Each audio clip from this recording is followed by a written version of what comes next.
The cops showed up while I was carrying my 12-year-old daughter's art supplies into our family cabin. Red and blue lights reflected off the lake water, flashing across the trees like some surreal crime scene. All because Marlene Thorne, president of the Pineview Shores HOA, decided I was breaking community standards. Imagine this. I'm holding Sophie's rainbow easel, pine needles crunching under my feet, and two deputies pull up because this clipboard-wielding tyrant called them on a grieving father. She claimed I was violating parking policies, noise rules, and even interior decor regulations, just for bringing my daughter's things into our own cabin. What Marlene didn't know was that I'd been a real estate attorney for 23 years, and my daughter Sophie, still reeling from the loss of her mother, was about to help me expose everything rotten hiding behind Marlene's pristine white Lexus and her laminated HOA guidelines.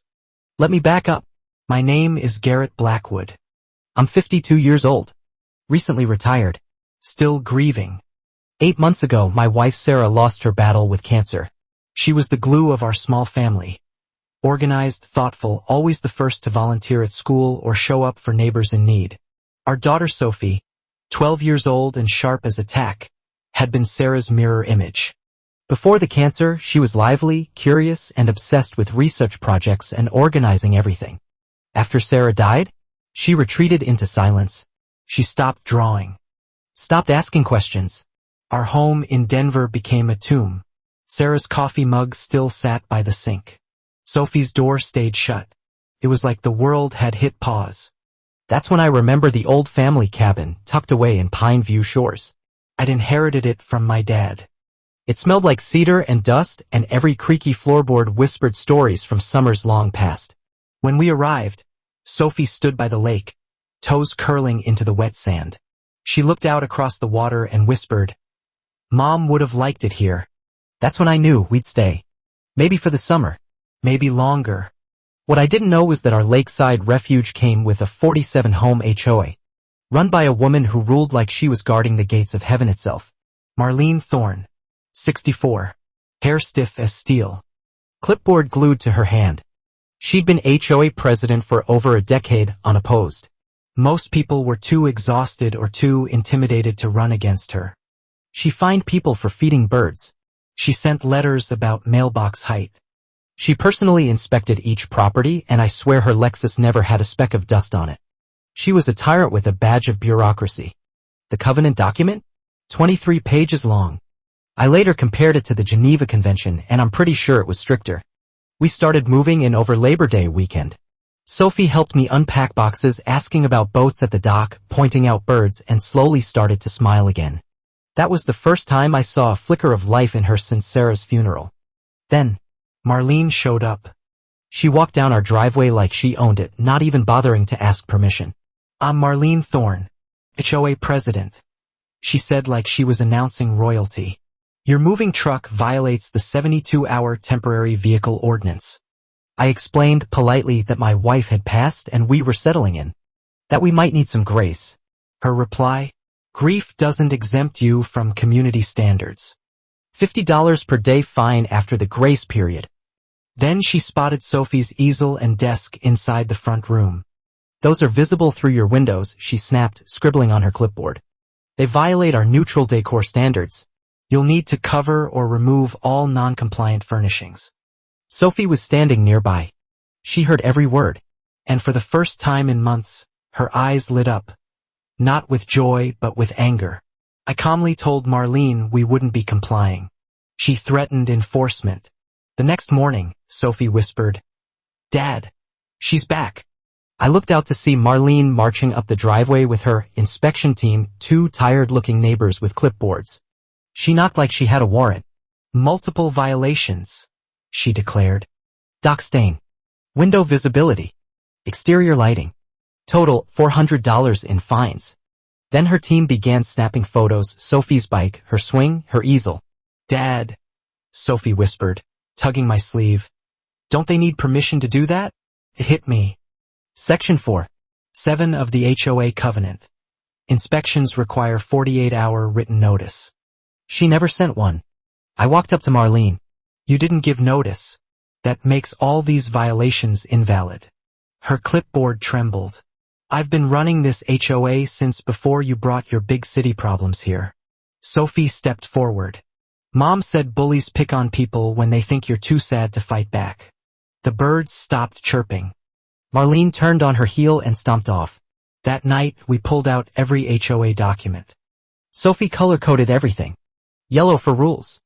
Green for money. Pink for anything fishy. Then we found it. A $47,000 landscaping improvement approved the same month Marlene's yard got a fancy new fountain and stone walkway. Sophie's eyes narrowed. She used HOA money on her own yard. Then, another bombshell. The HOA had failed to file its corporate reports for 3 years. Status? Dissolved. She's not just bossy, I whispered. She's operating illegally. Sophie looked up. That's fraud, right? I nodded. Yes. Yes, it is. We scheduled a meeting. Sophie came with me. Inside her dusty HOA office, she laid out the paperwork, the timelines, and the proof. You're not a legal HOA anymore, Sophie said calmly. Everything you've done, every fine, every notice is worthless. Then Jim Reeves stood up. I've seen her meeting with developers measuring docks. Sophie flipped a tab in her binder. Pinnacle Properties. Lakeside developers.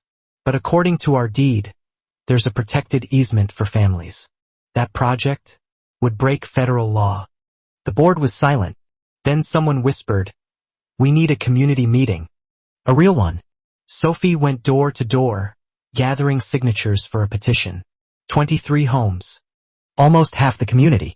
Then Marlene fired back. Flyers accusing me of being unstable. That my grief made me dangerous. Sophie read it and clenched her fists. She's using Mom against us. I wanted to rage. But Sophie shook her head. Let her keep digging. Bullies always hang themselves if you give them enough rope. Saturday came. 43 homeowners packed the community center. Channel 7 was filming. The judge gave Sophie the mic. My name is Sophie Blackwood, she began. My mom died 8 months ago, and Mrs. Thorne has used that grief to hurt my family. But my mom said, truth matters more than being comfortable. Then she presented everything. The illegal HOA status, the stolen funds, the developer deal, the easement law. Marlene turned purple.